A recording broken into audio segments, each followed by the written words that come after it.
नमस्कार दोस्तों, स्वागत है आप लोगों का जौहरी जीएस वर्ल्ड में। और मैं हाजिर हूँ आप लोगों के सामने कौन बनेगा करोड़पति के 14वें सीज़न जो 2022 में आने वाला है के लिए एक और इन्फॉर्मेटिव वीडियो लेकर। पर वीडियो शुरू करने से पहले मैं आप सभी से प्रार्थना करना चाहूँगा कि प्लीज़ मेरे चैनल को सब्सक्राइब कीजिए, वीडियो को लाइक कीजिए और शेयर कीजिए ताकि ये इन्फॉर्मेशन ज़्यादा से ज़्यादा लोगों तक पहुँच सके। तो चलिए शुरू करते हैं।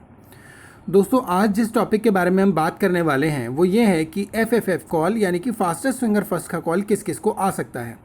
मेरे कई सब्सक्राइबर्स ने मुझसे कहा कि आप प्लीज़ एक वीडियो इस पर भी बनाइए कि किन किन लोगों को फास्टेस्ट फिंगर फर्स्ट के कॉल आने की ज़्यादा से ज़्यादा संभावना है। तो उसी के बारे में आज हम इस वीडियो में बात करने वाले हैं। सबसे पहले मैं आपको बता दूं कि आपका जो ग्राउंड ऑडिशन है वो 2 पार्ट्स में डिवाइड था। सबसे पहले था जीके टेस्ट जो 20 क्वेश्चंस थे और 20 मार्क्स के थे। दूसरा था पर्सनल इंटरव्यू टेस्ट। जिन लोगों ने जीके टेस्ट को क्लियर किया एक मेरिट के अकॉर्डिंग, वो लोग पर्सनल इंटरव्यू तक पहुँचे और उन्होंने अपना पर्सनल इंटरव्यू दिया। इसके बाद जब पर्सनल इंटरव्यू हो गया है आपका रिकॉर्ड, तो इसके बाद जो 3 जजेस का पैनल है वो 2 बातों के आधार पर आपका मूल्यांकन करेंगे, आपको चेक करेंगे कि आपको फास्टेस्ट फिंगर फर्स्ट का कॉल आएगा या नहीं। तो वो 2 बातें जो हैं जिन पर आपका फास्टेस्ट फिंगर फर्स्ट का कॉल आने की जो चांसेस है वो 2 बातें हैं कि आपके द्वारा भरी गई बुकलेट पहला, दूसरा आपके द्वारा दिया गया पर्सनल इंटरव्यू। ठीक है, आपने कैसा पर्सनल इंटरव्यू दिया है और आपने बुकलेट कैसे भरी है।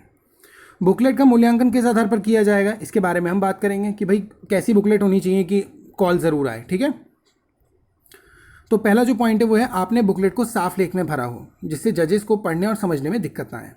देखिए दोस्तों, बहुत सारे लोगों ने पर्सनल इंटरव्यू दिया है और सभी की बुकलेट वो चेक करेंगे, ज़रूर देखेंगे। ठीक है, ऐसा नहीं है किसी की बुकलेट बिना देखे वो फेंक दे, नहीं। यहाँ पर जो है रैंडमली सेलेक्ट नहीं किया जाएगा लोगों को। यहाँ पर जजेस का पैनल ही डिसाइड करेगा कि किसको आना है और किसको नहीं आना है। रैंडम वाला चक्कर अब खत्म हो चुका है। इसके लिए ज़रूरी है कि वो लोग सबकी बुकलेट चेक करेंगे। अब बुकलेट इतने सारे लोगों की चेक करने के लिए इतना ज़्यादा समय है नहीं, तो जिसका लेख साफ़ नहीं होगा, जिसकी बातें ज़्यादा समझ में नहीं आएंगी, उसकी बुकलेट वो मेरे हिसाब से पहले ही निकाल के अलग रख देंगे कि भाई नहीं समझ में आ रहा है, इनका ज़्यादा अच्छे से नहीं भरा है, नहीं समझ पा रहे हैं। ठीक है, क्योंकि इतना समय नहीं है उनके पास देने के लिए। तो ज़रूरी है कि आपने जो बुकलेट भरी हो वो साफ़ लेख में यानी कि अच्छी राइटिंग में, neat and clean hand writing में भरी हो। सेकेंड जो पॉइंट है, आपने सभी कॉलम को ठीक से और अच्छे से भरा हो। ठीक है, यानी कि आप जानते होंगे कि जब बुकलेट हमें दी गई थी तो बुकलेट में बहुत सारे कॉलम्स थे, बहुत सारे क्वेश्चंस थे। कुछ क्वेश्चंस ऐसे थे जो अटपटे थे, जिनको समझ में नहीं आ रहा था कि इनका आंसर लिखें तो क्या लिखें।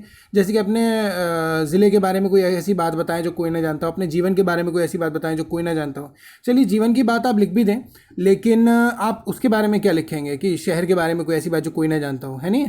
तो कई सारे ऐसे कॉलम्स थे जो लोगों ने खाली छोड़े या फिर जिनके आंसर्स लोगों को नहीं आ रहे थे। तो ये इस बात पर ही डिपेंड करता है कि आपने किस तरह से इन्फॉर्मेशन को भरा है या नहीं भरा है। अगला है, कोई भी कॉलम खाली ना छोड़ें। जी हाँ, वहाँ पर भी जब आप ग्राउंड ऑडिशन दे रहे होंगे तो उन्होंने बताया होगा ठीक से बुकलेट को भरें, आपको ज़्यादा से ज़्यादा समय दिया जाएगा और प्लीज़ किसी भी कॉलम को खाली ना छोड़ें, इसे ज़्यादा से ज़्यादा भरने की कोशिश करें। दोस्तों, मेरी एक आपसे शिकायत है कि इतने सारे लोग मेरी वीडियो देखते हैं पर प्लीज़ आप लोग सब्सक्राइब नहीं करते हैं। एक छोटा सा लाल रंग का बटन है, उसको आपको सब्सक्राइब करना है। ठीक है, इतने सारे जो एंटरटेनमेंट चैनल होते हैं जिन पे लोग शॉर्ट्स बनाते हैं, फालतू शॉर्ट्स बनाते हैं, पता नहीं क्या क्या करते रहते हैं, उनको आप लोग सब्सक्राइब करते हैं। पर मैं आपको इतनी अच्छी इन्फॉर्मेशन देता हूँ, आप सब्सक्राइब नहीं करते। मेरी हाथ जोड़ के आपसे विनती है, प्लीज़ मेरे चैनल को सब्सक्राइब कीजिए, आपके सपोर्ट की मुझे ज़रूरत है। ठीक है, एक छोटा सा आपका एफर्ट मेरी ज़िंदगी में काफ़ी कुछ बदल सकता है। ठीक है, तो प्लीज़ सब्सक्राइब कीजिए। तो हम लोग बात कर रहे थे कोई भी कॉलम खाली ना छोड़ें। ठीक है, उन लोगों ने भी बताया था कि अच्छे से भरें और कोई भी कॉलम खाली ना छोड़ें, तो ये भी ज़रूरी था। अगर आपने बहुत सारे कॉलम खाली छोड़े हैं तो आपको कॉल आने के चांसेस कम हैं। I am sorry. Fourth point है, अटपटे सवालों का जवाब भी लिखा हो। जैसे आपके राज्य की कोई ऐसी बात बताइए जो किसी को बहुत कम लोगों को पता हो, या अगर आपके ऊपर से सारी जिम्मेदारी हटा दी जाए तो आप क्या करना चाहेंगे। इस तरीके के बहुत सारे टॉपिक्स थे कि आप कितनी राशि जीतना चाहते हैं, वो जीत गए तो आप क्या करेंगे। अब इसमें क्या है कि जो है आपने जो है अटपटे सवालों का भी सही से जवाब दिया हो। अब यहाँ कितनी राशि जीतना चाहेंगे मैं, आप ये नहीं है आप लिख दें 7 करोड़ जीतना चाहूँगा। ठीक है, 7 करोड़ जीतना चाहूँगा मैं, और उल्टी सीधी बातें लिख दें उनको इम्प्रेस करने के लिए, नहीं, वो ठीक नहीं है। ठीक है, यहाँ पर क्या है कि जितने भी अटपटे सवाल हैं उनका एक अच्छा और रियल जवाब, एक असली जवाब आपने दिया हो वो ज़्यादा अच्छा रहता है, क्योंकि वो इतने साल से इंटरव्यू ले रहे हैं, उनको पता है। ठीक है, 5वां पॉइंट है, सभी बातें सच भरी हों। अगर आप गलत जानकारी केवल उन्हें इंप्रेस करने के लिए लिख रहे हैं तो उन्हें पता चल सकता है, क्योंकि वही बहुत सालों से काम कर रहे हैं। उन लोगों ने भी ये बात कही थी कि हम लोग बहुत सालों से काम कर रहे हैं, तो कुछ भी आप फेक मत भरिएगा, हमें पता चल जाएगा कि आपने ये फेक भरा है। ठीक है, तो आप लोगों ने जो भी जानकारी भरी हो वो रियल भरी हो जो आपकी है, कोई भी चीज़ आपने शो करने के लिए, शोबाजी के लिए ना भरी हो कि बस मैं उन्हें इम्प्रेस कर दूंगा कि जैसे मैं समाज सेवा करना चाहता हूँ, मैं लोगों की मदद करना चाहता हूँ, या मैं रकम जीत कर लोगों की मदद करूँगा, समाज सेवा करूँगा, और वो आप लोगों से पर्सनल इंटरव्यू में जब बात कर रहे हैं तो उन्हें समझ में आ गया है कि भैया ये समाज सेवा नहीं करेगा, ये सिर्फ अपनी सेवा करेगा, इसने सिर्फ हमें दिखाने के लिए लिखा है। तो वो चीज़, गलत इन्फॉर्मेशन नहीं भरी हो आपने बुकलेट में। अगर आपने गलत इन्फॉर्मेशन भरी हो उन्हें इम्प्रेस करने के लिए तो आपको कॉल आनी मुश्किल होगी। छठा पॉइंट, अपने फ़ोन नंबर और आपसे कांटेक्ट करने की जानकारी सही भरी हो। अगर आपने कांटेक्ट गलत भर दिया, उन्होंने कहा था 2-2 3-3 कांटेक्ट आप भर सकते हैं, ईमेल आईडी भी डाल सकते हैं, अगर आपने कांटेक्ट नंबर गलत भर दिया है तो वो आपको कॉल मिलाते रहेंगे, आपको कॉल नहीं लगेगी, कहीं और कॉल लगेगी। और जब ऐसा होगा तो फिर वो आपको 1 या 2 बार 3 बार कॉल करेंगे, उसके बाद कॉल नहीं करेंगे, तो आपको ये चांस चला जाएगा। और आप जानते हैं कि कितना मुश्किल है इसको दोबारा पाना। नोट, देखिए जीके टेस्ट सिर्फ आपको पर्सनल इंटरव्यू में पहुंचाने के लिए था, इसका आपके सिलेक्शन से कोई लेना देना नहीं है, ठीक है। एक जगह जीके टेस्ट आपका ज़रूर रोल कर सकता है, वो ये है कि मान लीजिए जो जजेस का पैनल है वो इस बात को लेकर परेशान है कि इस कैंडिडेट को सेलेक्ट किया जाए या नहीं, वो कन्फ्यूज़न में है, असमंजस में है, तो वो आपका जीके टेस्ट का स्कोर देखेंगे। अगर आपका जीके टेस्ट का स्कोर अच्छा होगा और उन लोगों को, वो लोग कन्फ्यूजन में हैं, तो वो उसको देख के आपको फाइनल कर देंगे। बाकी जीके टेस्ट का आपके सिलेक्शन से कोई लेने देने नहीं है, वो बस एक क्वालिफाइंग टेस्ट था। आगे बढ़ते हैं। पर्सनल इंटरव्यू का मूल्यांकन किस आधार पर किया जाएगा, ठीक है। तो इसमें जो पहला पॉइंट है वो है कैमरे को लेकर आप कितना सहज हैं और कैमरे के सामने घबरा तो नहीं रहे हैं। आप लोगों ने खुद देखा होगा कि जब आप पर्सनल इंटरव्यू के लिए बाहर खड़े हुए थे तो कुछ लोगों को तो 20-20, 25-25 मिनट लग रहे थे, कुछ लोग 5 मिनट में, 10 मिनट में ही बाहर आ रहे थे। इसका एक सबसे बड़ा रीज़न ये है कि सभी लोग कैमरे को लेकर कॉन्शियस नहीं, मतलब कैमरे को लेकर लोगों को प्रॉब्लम होती है। फिर दूसरी बात, जिस रूम में इंटरव्यू हो रहा था वो रूम भी बहुत बड़ा था, जजेस भी दूरी पे बैठे थे, वहाँ तक तेज़ी से आवाज़ पहुँचाना। तो जो लोग धीमे बात करते हैं, जिनको तेज़ी से बात करने में दिक्कत होती है या दूसरों से बात करने में हेसिटेशन सी होती है, घबराहट सी होती है, उन लोगों के लिए भी ये थोड़ी प्रॉब्लम वाली बात है। या कैमरे को फेस नहीं कर पा रहे थे, वो बार बार उन्हें जजेस उनसे बोल रहे थे थोड़ा ज़ोर से बोलिए, थोड़ा इधर हट के बैठिए, थोड़ा ज़ोर से बोलिए, उन लोगों के लिए भी थोड़े चांसेस कम रहेंगे, ठीक है। दूसरा, इंटरव्यू पैनल के जजेस से आपका व्यवहार सही है या नहीं, ठीक है। आप किस तरह से बात कर रहे हैं, आपका जो बिहेवियर है बात करने का वो पोलाइट है या नहीं है, जजेस से आप किस तरह से बात कर रहे हैं, किस तरह से उन्हें जवाब दे रहे हैं, ये सब कैमरे में रिकॉर्ड हो रहा है, ठीक है। सामने आपकी साउंड और कैमरे में सब कुछ रिकॉर्ड हो रहा है। तो वो ये देखेंगे कि भाई ये आदमी जो है किस तरह से बात कर रहा है, मतलब ये अगर जजेस से ठीक से बात कर रहा है तो ठीक है, वहाँ भी ठीक से बात करेगा। अगर ये जजेस से बदतमीजी कर रहा है या अजीब तरीके से बात कर रहा है तो वहाँ वो उसको सेलेक्ट नहीं करेंगे, है नहीं।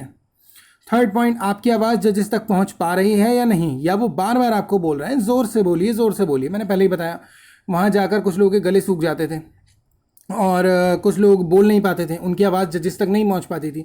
तो यहाँ भी थोड़ी सी प्रॉब्लम हो जाती है कि भाई जब यहाँ नहीं बोल पा रहे हैं तो वहाँ स्टेज पे क्या बोल पाएंगे, तो वहाँ भी थोड़ा सा वो नहीं ले पाते, क्योंकि उन्हें खुले और ज़्यादा अच्छे से बोलने वाले, मतलब जो हंसमुख टाइप लोग होते हैं एकदम, नहीं वो लोग ज़्यादा चाहिए होते हैं एकदम, या तो बिल्कुल दब्बू हों या फिर जो है बिल्कुल चुपचाप रहते हैं, ऐसे लोगों को वो लेना थोड़ा सा पसंद नहीं करते हैं।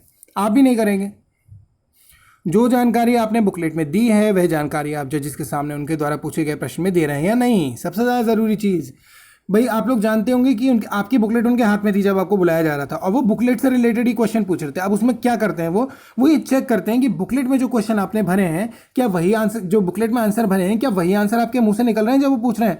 अगर वो मैच नहीं कर रहे हैं दैट मीन्स आपने बुकलेट में फेक डेटा दिया है और वो आपको सेलेक्ट नहीं करेंगे। उनको समझ में आ जाएगा ये हमें बेवकूफ़ बनाने की कोशिश कर रहा है। तो मैंने इससे पहले भी इसलिए कहा कि बुकलेट में आपने सारी जानकारी अच्छे से भरी हो और पर्सनल इंटरव्यू में वही बातें कही हो जो आपकी बुकलेट में फिल हों। तो चलिए आगे बढ़ते हैं।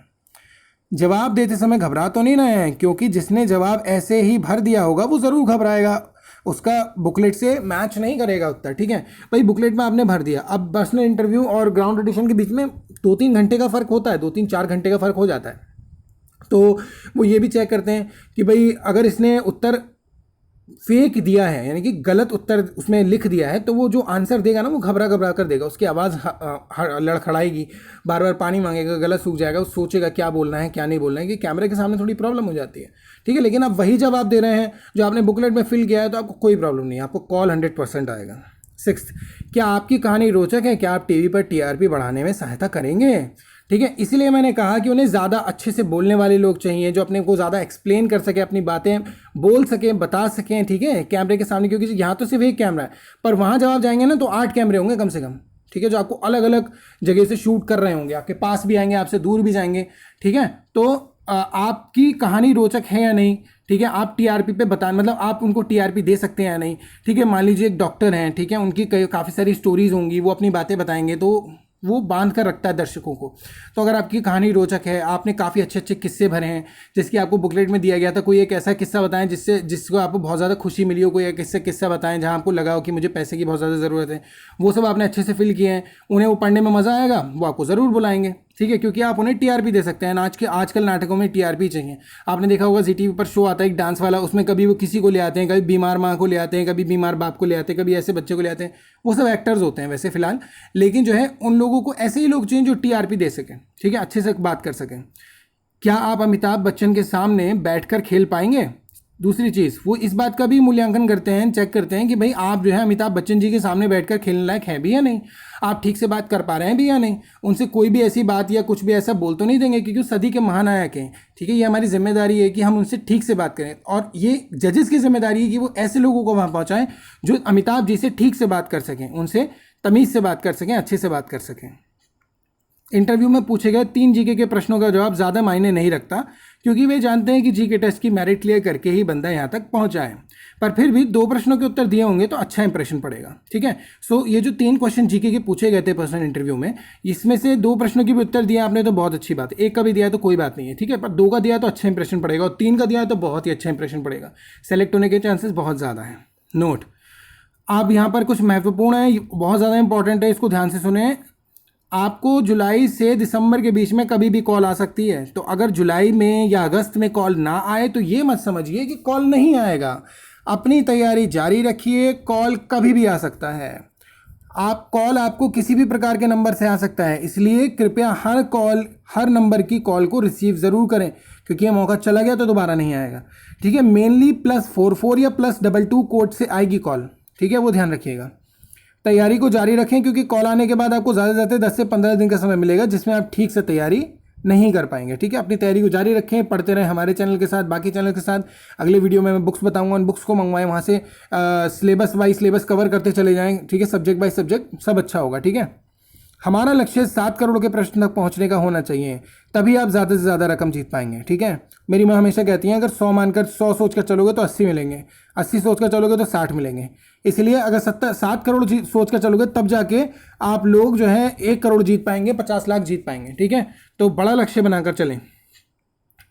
अगला, मेरी ओर से आपको संदेश, मेरी शुभकामनाएं आप सभी के साथ है, राम जी आप सभी पर कृपा करें, धन्यवाद। और प्लीज़ मेरे चैनल को सब्सक्राइब कीजिए। पूरा वीडियो सुनने के लिए धन्यवाद। और इसमें वीडियो में मैंने जो भी बातें बताई हैं वो मैंने अपने एक्सपीरियंस, दूसरा मैं जो जजेस से मिला था, मेरी जो उनसे बात हुई थी, मैंने उसी के आधार पर आपको सारी बातें बताई हैं। ये मेरा पर्सनल ओपिनियन है, आपको अगर कोई बात गलत लगती है या आपको कोई डाउट है तो आप कमेंट में ज़रूर लिखिए, मैं उसके बारे में ज़रूर सोचूंगा, मैं आपसे ज़रूर बात करूँगा, ठीक है। मेरे चैनल को सब्सक्राइब कीजिए, वीडियो को लाइक कीजिए, शेयर कीजिए। पूरा वीडियो सुनने के लिए धन्यवाद। आपका दिन शुभ हो। जय राम जी की।